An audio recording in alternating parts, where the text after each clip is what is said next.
ನನ್ನ ಗುಣಪಡಿಸೋದಕ್ಕೆ ನೀವು ತುಂಬ ಉಪಕಾರ ಮಾಡಿದ್ದೀರ.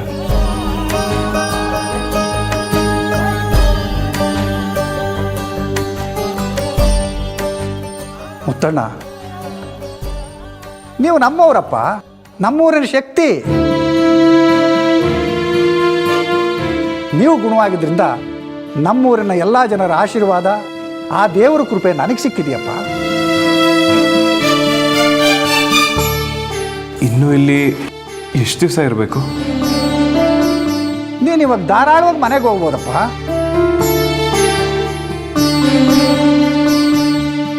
ಬೆಳ್ಳಿ, ನೀನು ಇಲ್ಲೇ ಇಷ್ಟೊಂದು ಚೆನ್ನಾಗಿ ನೋಡ್ಕೊಂಡಿದೀಯ ಅಂದರೆ ಮನೇಲಿ ನೋಡ್ಕೊಳ್ಳಲ್ವಾ? ಕರ್ಕೊಂಡು ಹೋಗ್ಬೋದು. ಇನ್ನು ನೀವು ಆರಾಮಾಗಿ ಹೋಗಿ ಕುಟುಂಬದ ಜೊತೆ ಸಂತೋಷವಾಗಿ ಕಾಲ ಕಳೀರಿ. ನಿಮ್ಮನ್ನು ಯಾರು ಏನೂ ಮಾಡೋಕ್ಕಾಗಲ್ಲ.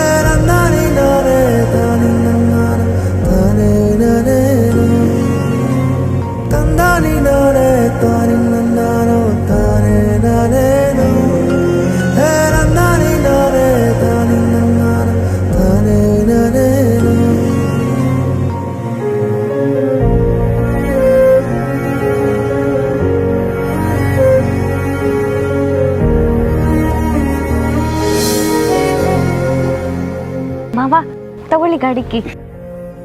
ಈಗ ನಮ್ಮ ಊರಿಗೊಂದು ಕಳೆ ಬಂತು ಮುತ್ತಣ್ಣ. ನೀನ್ ಚೆನ್ನಾಗಿ ಓಡಾಡ್ಕೊಂಡಿದ್ರೆ ನಮ್ಮ ಊರಿಗೆ ಊರೇ ನೆಮ್ಮದಿಯಾಗಿರುತ್ತೆ. ನಿಮ್ಗಳ ಪ್ರೀತಿಯಿಂದನೇ ನಾನು ಇಷ್ಟು ಬೇಗ ಗುಣ ಆಗಿದ್ದು. ನಿಮ್ಮ ಆಶೀರ್ವಾದ ಹೀಗೆ ಇರಲಿ ಅಂತ ಆ ದೇವರಲ್ಲಿ ನಾನು ಯಾವಾಗಲೂ ಕೇಳ್ಕೊಳ್ತೀನಿ. ಬಿಳಿ ಬಾ ಹೋಗೋಣ. ಇಲ್ಲ ಮಾವ, ನೀವು ಬೇಗ ಹುಷಾರಾದ್ರೆ ದೇವಸ್ಥಾನದಲ್ಲಿ ಪ್ರದಕ್ಷಿಣೆ ಹಾಕ್ತೀನಿ ಅಂತ ಬೇಡ್ಕೊಂಡಿದ್ದೆ.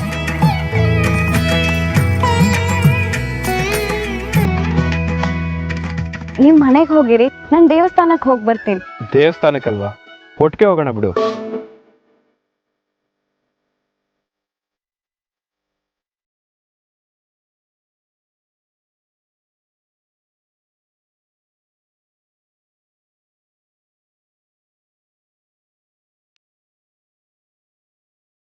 ನಿಜವಾಗ್ಲೂ?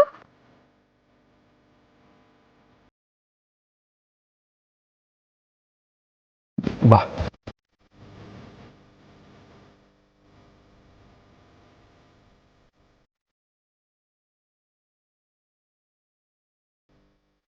ಸ್ವಾತಿ ಬಾ.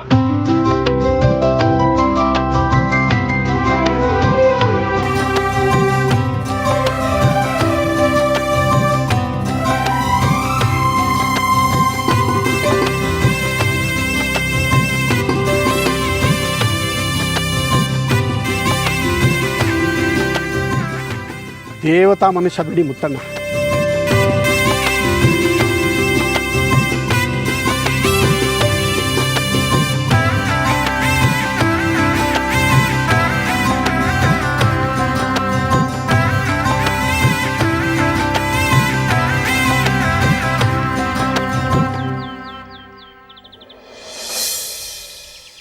ತಗೋ.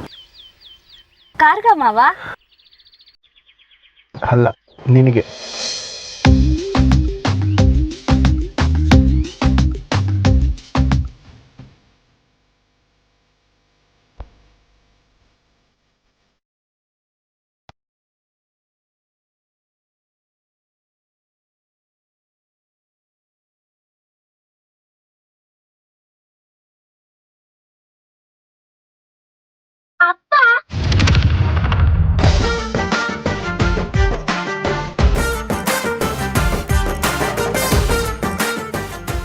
ತಗೋ.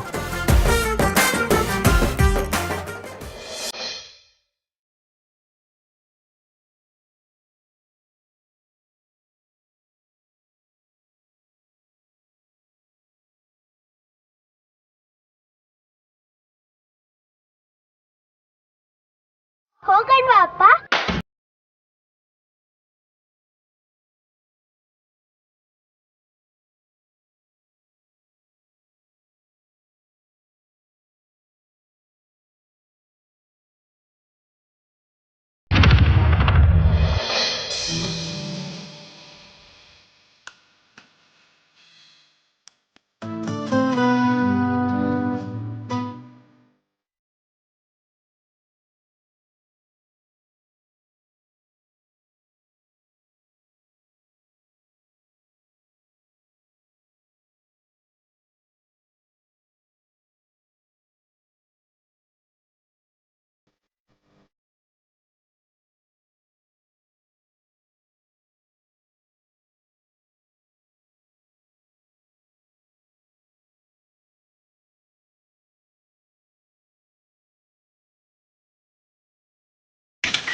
ಅಪ್ಪ, ದೇವಸ್ಥಾನಕ್ಕೆ ಹೋಗಣ್ವಾ?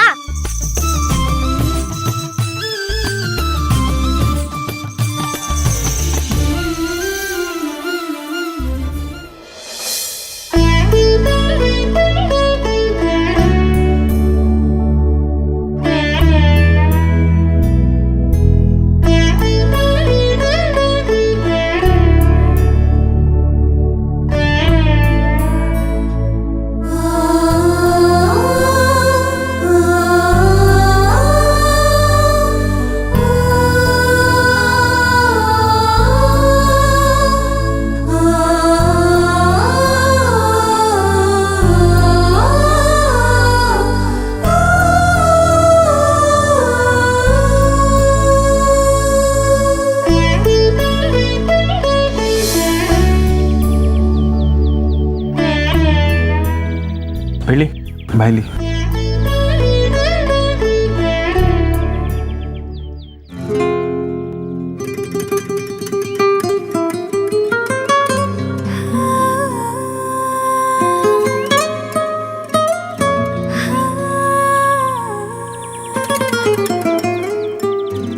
ಚಿಕ್ಕಿ, ಪ್ರಸಾದ ಕೊಡ್ತೀಯಾ? ಮಾವ,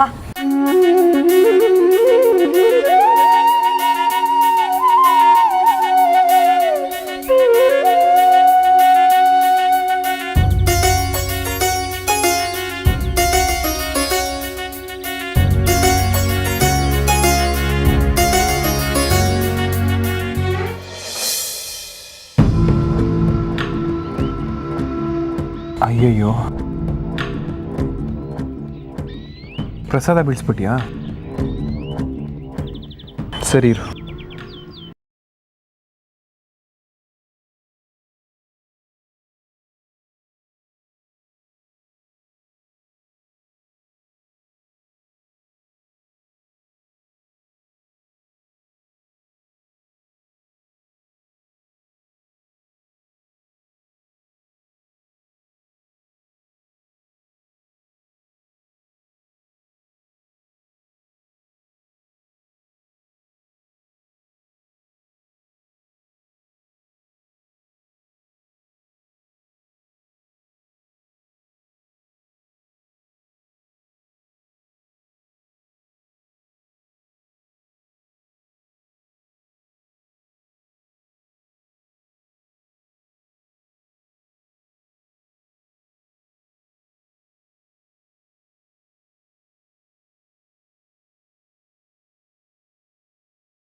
ಮಾಯಾ,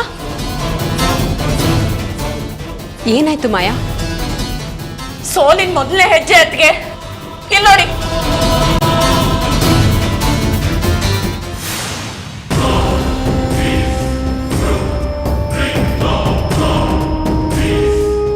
ಈ ಮಾಯಂಗ್ ಏನೇ ಬೇಕಾದ್ರೂ ಅದನ್ನ ಕೇಳಿ ಅಲ್ಲ ಕಿತ್ಕೊಂಡೆ ಅಭ್ಯಾಸ. ಆದ್ರೆ ಮುದ್ದು ಮಾವನ ವಿಷಯದಲ್ಲಿ ಹಾಗಾಗ್ತಿಲ್ಲ. ಪ್ರತಿ ಸರಿ ಬೆಳ್ಳಿ ವಿಷಯದಲ್ಲಿ ನನಗೆ ಸೋಲಾಗ್ತಿದೆ. ನಾನು ಕಿರ್ಚಾಡಿ ಗಲಾಟೆ ಮಾಡಿ ಸಾಧಿಸ್ಕೊಳ್ಳೋ ವಿಷಯನ ಅವಳು ಸೈಲೆಂಟ್ ಆಗಿ 1 ನಿಮಿಷದಲ್ಲಿ ಮಾಡಿ ಮುಗಿಸ್ತಾಳೆ.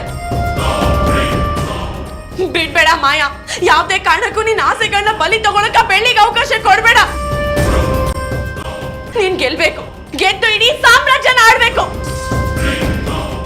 ಇಡೀ ಸಾಮ್ರಾಜ್ಯನ ಆಡ್ಬೇಕು. ಯಾಕೆ ಹೀಗೆಲ್ಲ ಆಡ್ತಿದ್ಯಾ ಮಾಯಾ? ನನ್ಗೆ ಇನ್ನೂ ಹುಚ್ಚಿಡ್ದಿಲ್ಲ. ಅದಕ್ಕೆ ಮುದ್ದು ಮಾವ ನನ್ನ ಬಿಟ್ಟು ಬೇರೆ ಯಾರ ಜೊತೆ ಮಾತಾಡಿದ್ರು ನನಗೆ ತಡ್ಕೊಳಕ್ ಆಗಲ್ಲ. ಅಂತದ್ರೆಲ್ಲ ಬೆಳ್ಳಿ ರಾಜಾರೋಷವಾಗಿ ಅವ್ರ ಜೊತೆ ದೇವಸ್ಥಾನಕ್ಕೆ ಹೋಗೋದೇನು, ಸುತ್ತಾಡೋದೇನು. ನೀವು ಹುಷಾರಾಗಿ 1 ದಿನ ಆಗಿಲ್ಲ, ಆಗ್ಲೇ ಇದೆಲ್ಲ ಮಾಡ್ತಿದ್ದಾಳೆ. ಇದಕ್ಕೆಲ್ಲ ಬೆಳ್ಳಿ ಸರಿಯಾಗಿ ಬೆಲೆ ಕಟ್ಟಬೇಕಾಗುತ್ತೆ. ಕಟ್ಟು ಹೋಗಿ ನಾನು ಮಾಡ್ತೀನಿ. ಇನ್ನೇನು ಅಣ್ಣ ಮನೆಗೆ ಬರ್ತಾನೆ ಅನ್ಸುತ್ತೆ. ಅದಕ್ಕೆ ನಾನೇನ್ ಮಾಡ್ಲಿ? ಅದಕ್ಕೆ ಬಂದಿರೋ 3 ಜನಕ್ಕೂ ಆರ್ತಿ ಎತ್ತಿ ಮನೆ ಒಳಗೆ ಕರ್ಕೊಳ್ಳ? ಅದೆಲ್ಲ ನನ್ನಿಂದ ಸಾಧ್ಯ ಇಲ್ಲ. ಎಲ್ಲ ಈಸಿಯಾಗಿ ನಡೀಲಿ ಅಂತ ಒಂದೊಂದೇ ಹೆಜ್ಜೆ ಇಡ್ತಿದ್ದೀನಿ. ಆದ್ರೆ ನನ್ನ ತಲೆ ಕೆಡ್ತೋ ಯಾವಾಗ ಯಾರ ಕತೆ ಮುಗಿಸ್ತೀನಿ ಅಂತ ನನಗೆ ಗೊತ್ತಿಲ್ಲ. ಅಟ್ಲೀಸ್ಟ್ ಅಣ್ಣನ ಸಮಾಧಾನಕ್ಕಾದ್ರೂ ಬಂದು 1 4 ಮಾತಾಡಿ ವಾಪಸ್ ಬಂದ್ಬಿಡು. ಅಣ್ಣ ಹುಷಾರಾದಾಗ್ಲೂ ನೀನಲ್ಲಿ ಇರ್ಲಿಲ್ಲ, ಈಗ್ಲೂ ಇರಲ್ಲ ಅಂದ್ರೆ ಅಣ್ಣ ಏನ್ ಅನ್ಕೋತಾನೆ ಹೇಳು? ಮುದ್ದು ಮಾವನೇ ಬಂದು ನನ್ನ ಮಾತಾಡ್ಸ್ಬೇಕೆ ಹೊರತು ನಾನು ಅವ್ರನ್ನ ಮಾತಾಡ್ಸೋದಾಗ್ಲಿ ನೋಡೋದಾಗ್ಲಿ ಯಾವ್ದು ಮಾಡಲ್ಲ. ನನ್ ಮಾತ್ ಕೇಳು ಮಾಯಾ, ಇದೇ ನನ್ ಕೊನೆ ನಿರ್ಧಾರ. ಅದ್ಗೆ ಇದ್ರ ಮೇಲೆ ನನಗೆ ಬಲವಂತ ಮಾಡಕ್ ಬರ್ಬೇಡಿ. ನಾನು ಅದಕ್ಕೆ ಒಪ್ಕೊಳ್ಳೋದು ಇಲ್ಲ. ನೀನ್ ಅದೇನ್ ಸಾಧಿಸ್ಬೇಕು ಅನ್ಕೊಂಡಿದ್ಯೋ ನನಗಂತೂ ಗೊತ್ತಿಲ್ಲ, ಆ ದೇವ್ಗೆ ಗೊತ್ತು ಅಷ್ಟೇ.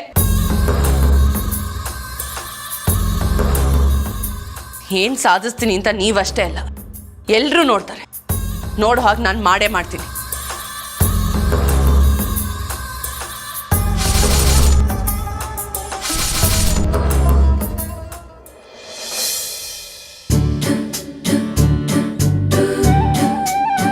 ಒಂದ್ ನಿಮಿಷ ಅಣ್ಣ. ಏನಾಯ್ತು ಇದೆಲ್ಲ? ನಿಮ್ಮ ಮೇಲೆ ಕೆಟ್ಟ ಜನಗಳ ದೃಷ್ಟಿ ಬಿದ್ದಿದೆ. ಅವ್ರ ದೃಷ್ಟಿ ಎಲ್ಲ ಹೋಗಿ ನಮ್ಮ ಅಣ್ಣ ಸುಖವಾಗಿರ್ಲಿ ಅಂತ ಹೀಗೆ ಮಾಡ್ತಾ ಇದ್ದೀನಿ. ಬೆಳ್ಳಿ ಅದಕ್ಕೆ ಅದ್ಯಾಕೆ ಅಲ್ಲಿ ನಿಂತ್ಕೊಂಡಿದ್ದೀರಾ? ಬನ್ನಿ ಅಣ್ಣನ ಪಕ್ಕ ನಿಂತ್ಕೊಳ್ಳಿ. ಅಯ್ಯೋ ನಾನಾ? ನೀವೇ ಬನ್ನಿ. ಅದಕ್ಕೆ ಬೇಡ ಐಶು, ಎಲ್ಲ ಕಷ್ಟನೂ ದಾಟ್ ಬಂದಿರೋದು ಮುದ್ದು ಮಾವ. ಅವ್ರಿಗೆ ಮಾತ್ರ ಆರತಿ ಮಾಡು. ಆ ಕಷ್ಟ ಎಲ್ಲ ದಾಟೋಕೆ ಕಾರಣನೇ ನೀವು. ನೀವಿರೋದ್ರಿಂದಾನೇ ಅದಕ್ಕೆ ಇವತ್ತು ಅಣ್ಣ ಗುಣ ಆಗಿ ಮನೆಗೆ ಬಂದಿರೋದು. ಸ್ವಾತಿಗೆ ತನ್ನ ತಂದೆ ಯಾರು ಅಂತ ತಿಳಿದಿದ್ದು, ಅವಳಿ ಮನೆಗೆ ಮುತ್ತಣ್ಣನ ಮಗಳಾಗಿ ಬರೋದಿಕ್ಕೆ ಎಲ್ಲದಕ್ಕೂ ಕಾರಣ ನೀವೇ. ಅದಕ್ಕೆ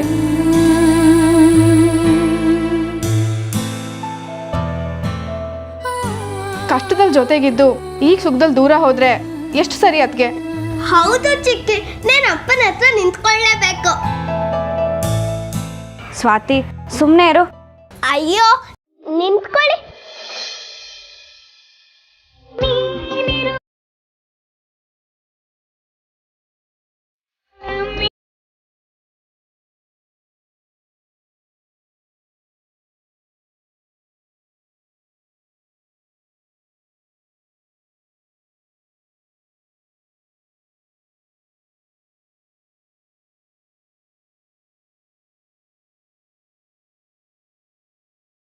ನಿಮ್ಮಿಬ್ರ ಜೋಡಿ ಸೂಪರ್.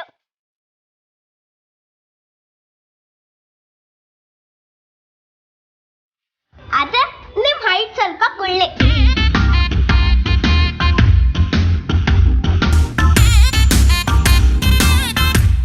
ಮಾಯಾ ಎಲ್ಲಿ ಕಾಣಿಸ್ತಾನೆ ಇಲ್ಲ. ಎಲ್ಲದಕ್ಕೂ ನಾನೇ ಮುಂದೆ ಅನ್ನೋಕೆ ಬರ್ತಿದ್ದವಳು ವೈದ್ಯ ಶಾಲೆಯಲ್ಲೂ ಇರಲಿಲ್ಲ, ಇಲ್ಲೂ ಇಲ್ಲ.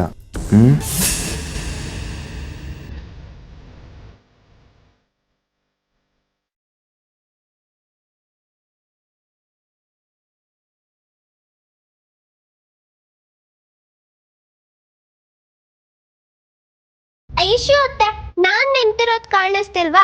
ನನ್ಗೂ ಹಣೆಗಿಡಿ.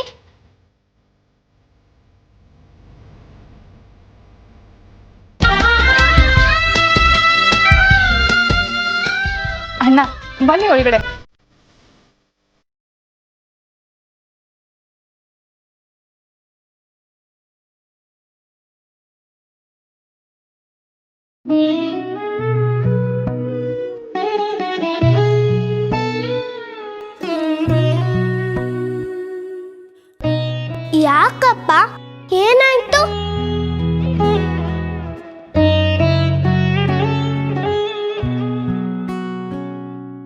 ತುಂಬ ದಿವಸ ಆದಮೇಲೆ ಮನೆಗೆ ಬರ್ತಿದ್ದೀನಿ. ನಾನು ಈ ಮನೆಗೆ ಮತ್ತೆ ವಾಪಸ್ ಬರ್ತೀನಿ ಅಂತ ನಾನು ಕನಸಲ್ಲೂ ಅಂದ್ಕೊಂಡಿರಲಿಲ್ಲ. ನಾನು ಎಲ್ಲಿದ್ದೀನಿ, ಹೇಗಿದ್ದೀನಿ ಅನ್ನೋದು ನನ್ನ ಮನಸ್ಸಿಗೆ ಗೊತ್ತಾಗ್ತಿರ್ಲಿಲ್ಲ. ನನ್ನ ಜೋಪಾನ ಮಾಡಿ ಕರ್ಕೊಂಬಂದಿದ್ದಕ್ಕೆ ನಿಮ್ಮೆಲ್ರಿಗೂ ಥ್ಯಾಂಕ್ಸ್ ಹೇಳಬೇಕು ಅನಿಸ್ತಿದೆ. ಎಲ್ರಿಗಲ್ಲ ಅಣ್ಣ, ಬೆಳ್ಳಿ ಅದಕ್ಕೆ ಒಬ್ರಿಗೆ ಹೇಳಬೇಕು.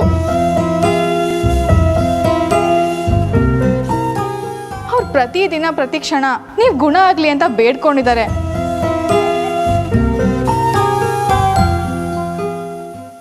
ತನ್ನ ಪ್ರಾಣ ತಗೋ, ಆದರೆ ಮುತ್ತು ಮಾವನ್ ಗುಣ ಮಾಡು ಅಂತೆಲ್ಲ ಕೇಳ್ಕೊಂಡಿದ್ದಾರೆ.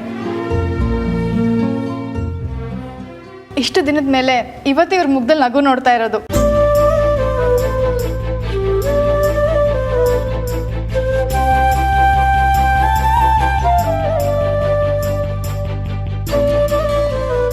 ಬೆಳ್ಳಿಗೆ ಹೊರಗಿನ ಪ್ರಪಂಚ ಅಷ್ಟಾಗಿ ಗೊತ್ತಿಲ್ಲ, ಆದರೆ ಅವಳು ಇದೆಲ್ಲ ಮಾಡ್ತಾಳೆ, ಮುಂದೆ ನಿಂತು ಎಲ್ಲ ನೋಡ್ಕೊಳ್ತಾಳೆ ಅಂತ ಕೇಳಿದಾಗ ನನ್ನ ಮನಸ್ಸಿಗೆ ತುಂಬ ಖುಷಿ ಆಯಿತು.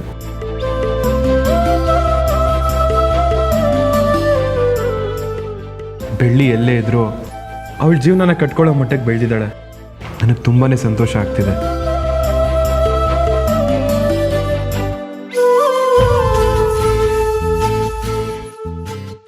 ಮುತ್ತು ಮಾವ, ನೀವು ಎಷ್ಟೋ ಜನಕ್ಕೆ ಒಳ್ಳೇದು ಮಾಡಿದ್ದೀರಾ. ಕಷ್ಟದಲ್ಲಿದ್ದವ್ರಿಗೆ ಹೆಗ್ಲಿಗೆ ಕೊಟ್ಟಿದ್ದೀರಾ. ಅಷ್ಟೊಂದೆಲ್ಲ ಒಳ್ಳೇದು ಮಾಡಿದವ್ರಿಗೆ ಆ ದೇವ್ರು ಇಷ್ಟು ಒಳ್ಳೇದು ಮಾಡದೇ ಇರ್ತಾನ? ನೀವೇ ಹೇಳಿ. ಅಣ್ಣ ಹೇಗಿದ್ಯಾ ಅಣ್ಣ? ನಾನು ಚೆನ್ನಾಗಿದ್ದೀನಿ ಶರ್ಮಿಳ, ನೀನು ಹೇಗಿದ್ಯಾ? ನೀನಿಲ್ದೆ ಈ ಮನೆ ಬಿಕ್ಕೋ ಅಂತಿತ್ತಣ್ಣ. ಸದ್ಯ ನೀನ್ ವಾಪಸ್ ಬಂದಿಯಲ್ಲ, ಈಗ ನನಗೆ ಸಮಾಧಾನ ಆಯ್ತು.